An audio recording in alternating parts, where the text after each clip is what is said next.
Magandang araw mga kaibigan, ako nga pala ang tagapagsalita ni Hilcomworks sa araw na ito at sa araw na ito gagamitin natin tong dual band na ito para sa ating vendo at nang magkaalaman na talagang mas malakas at mas stable ang dual band rotor na ito kaya tara at samahan nyo kami sa aming paglalakbay. Pero parang ayaw yata kaming paalisin ng motor na ito araw-araw na lang na di maganda ang kanyang pakiramdam sige lang balang araw baka may helicopter na tayo. Kaya fast forward na lang natin para hindi tayo ma-high blood.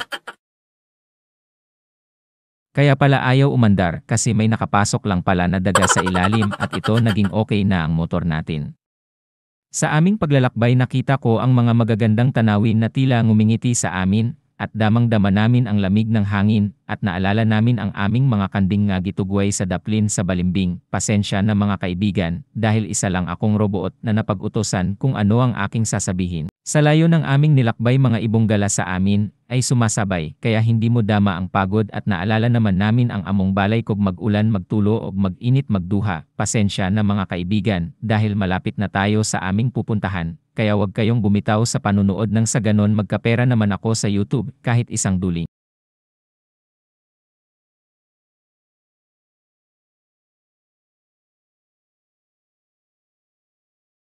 At ito na tayo mga kaibigan at agi tayo ng lapukan at sakto naman biglang namatay ang aming motor.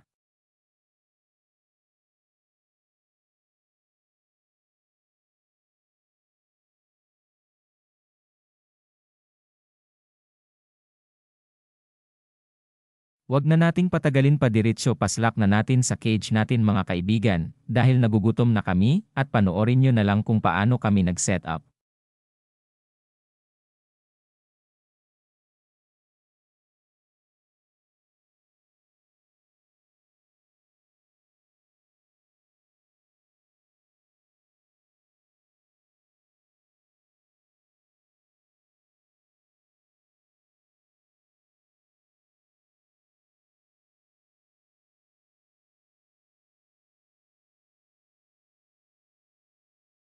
At sa bandang ito nagtanong ang kaibigan natin kung okay lang daw ba na ipakita ang tiyan para mas lalawak ang coverage ng dual band rotor natin dahil sa mabait ang ating amo pinagbigyan ang ating kaibigan at yan nakikita na natin ang kanyang tiyan.